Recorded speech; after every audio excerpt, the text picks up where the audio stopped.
Obrigado, Geraldo, pela parasitologia, pelo estudo da vida, biologia, envolvendo mais uma vez o programa Eureka. Há mais de um ano, Geraldo está conosco e é sempre grato ouvi-lo e perceber a interação deste biólogo com a vida e com as proposições que a biologia traz no Exame Nacional do Ensino Médio. Falamos no primeiro bloco quanto à inserção do aluno na escola pública, no ensino superior. O ideal, evidentemente, seria o de termos mais vagas nas escolas públicas de ensino superior. Isso não é possível. Aliás, por que não é possível? Porque uma série de envolvimentos políticos, sociais, econômicos, enfim, aí teremos muito por discorrer. O fato é que há gente querendo estudar e não há vaga. Portanto, criou-se uma proposta, a Universidade para Todos, o ProUni, Programa da Universidade para Todos, que objetiva fundamentalmente levar o aluno da instituição pública, porque essa é a condição, só concorre às vagas, só participa do projeto, da proposta, da iniciativa, aquele que estudou todo o ensino médio em escola pública. Observe, se você infelizmente não cursou uma das séries do ensino médio em escola pública, você não está apto a fazer a sua inscrição e, evidentemente, a ser beneficiado com a bolsa integral ou com a bolsa parcial do ProUni. Então, é condição sine qua non mesmo. Um outro aspecto bastante importante para dizermos nesse momento é o fato de que as universidades que têm recebido alunos bolsistas do ProUni precisam ser avaliadas pelo governo e cobradas do governo, porque é dinheiro público que está sendo investido ali. E, evidentemente, o que se espera é que haja retorno. Há, sim, um retorno de muitas delas. De outras delas, sempre é necessário que se investigue, pois a expansão do ensino superior brasileiro tem o seu aspecto bastante importante, porém tem o seu aspecto de questionamento, de dúvida quanto à qualidade propriamente dita. A partir de hoje, nós vamos dissecar um pouquinho mais as competências. E falando em competência, a primeira competência sobre a qual queremos falar é a interpretação, é a compreensão, ou seja, ler o enunciado, ler as questões, interpretar as questões. É, sem dúvida nenhuma, uma competência fundamental para você, estudante que está conosco. Na sequência, queremos saudar o professor Matheus e a Química. Muito obrigado, Matheus, por este momento. Eu espero que você que está nos assistindo, telespectador, telespectadora, aproveite muito a Química da vida.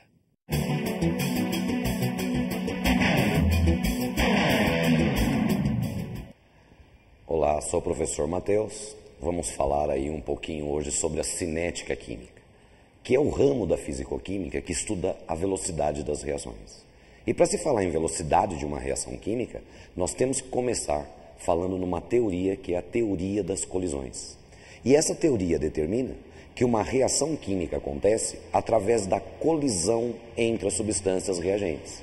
E aí a gente tem que tomar um certo cuidado, porque essas colisões, elas não podem ser só um resvalo entre as moléculas. Para uma reação química ocorrer, eu tenho que ter essa colisão no ângulo perfeito para cada uma delas. Você vai acompanhar agora na tela a reação que nós vamos pegar aí como exemplo para falar sobre tudo aí que nos interessa hoje da cinética, que é o H2 mais o I2 produzindo aí o 2 do HI.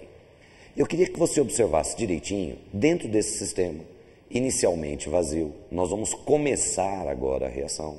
Então vamos colocar aí uma certa quantidade de reagentes, H2 e 2. E aí cada uma dessas substâncias tem aí seu estado de agitação. E é em função dessa movimentação, em função dessa agitação, que vão acontecendo as colisões. A cada colisão eficaz, quer dizer, no ângulo perfeito para cada uma das substâncias, que acontece entre H2 e 2, nós vamos tendo aí a formação do HI. Agora vamos pensar um pouquinho. O que mais interessa para a gente dentro da cinética química são os fatores que podem alterar a velocidade de uma reação. Quer dizer, o que é que nós podemos fazer para que uma reação aconteça com uma velocidade maior ou uma velocidade menor, dependendo da nossa conveniência. Vamos imaginar de novo, e agora acompanhe aí direitinho na tela. Pensando inicialmente nesse sistema onde eu tenho essas quantidades de H2 e 2. Bom, com essas quantidades, eu tenho um certo número de colisões.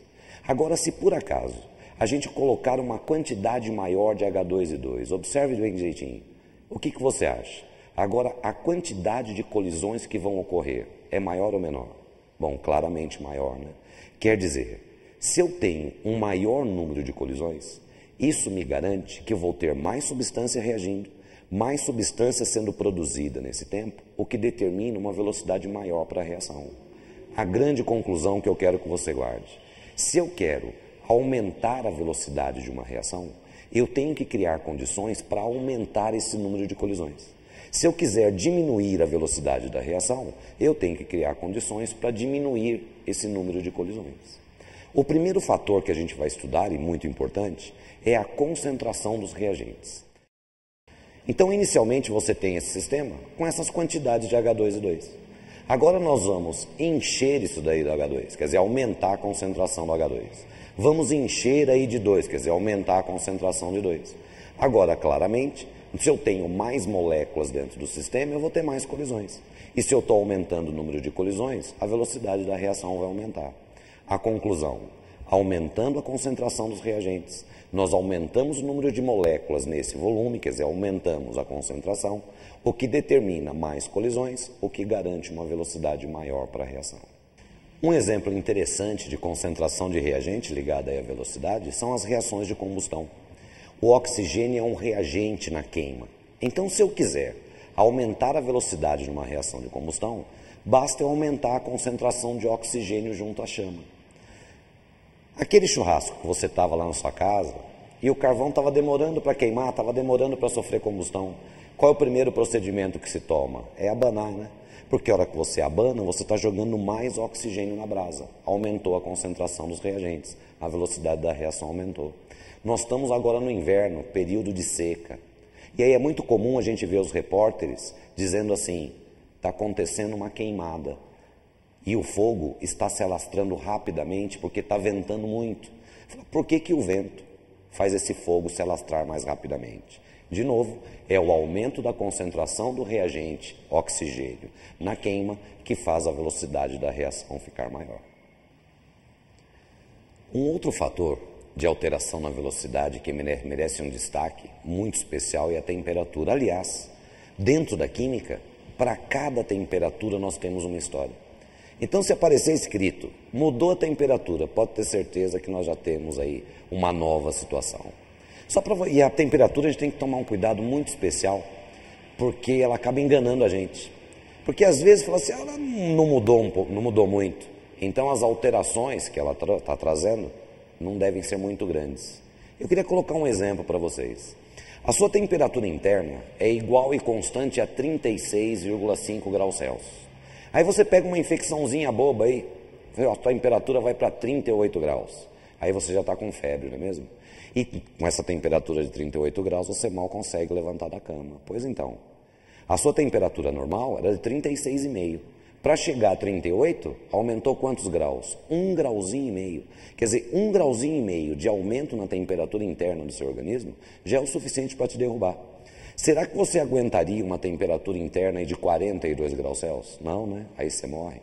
Fala, mas 42 graus é uma temperatura muito alta. Alta para quem parte do zero. Você que já tem 36,5, basta aumentar 5 grauzinhos e meio na temperatura, que já é o suficiente para acabar com o seu corpo.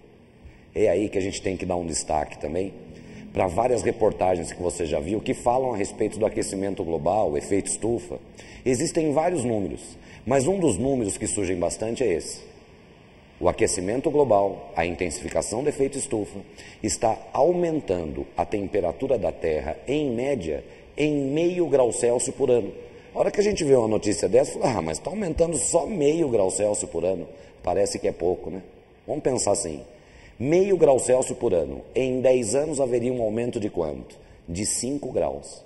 E aumentando 5 graus na temperatura interna do seu corpo, já era o suficiente para acabar com ele. Então, um aumento de 0,5 grau Celsius por ano é um aumento muito grande. Por isso, todos os alardes aí, protocolo de Kyoto, etc.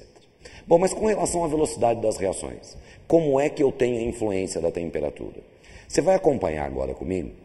Imagine essa situação, na temperatura que ela está aí, tem um certo estado de agitação. Aí nós vamos aquecer esse sistema. Se eu aqueço esse sistema, o que acontece com o estado de agitação das moléculas? Vai aumentar. E aumentando o estado de agitação, obviamente elas vão se colidir mais. Então quer dizer que o aumento da temperatura aumenta o estado de agitação das moléculas, o que determina o maior número de colisões. Mas ainda não é só isso.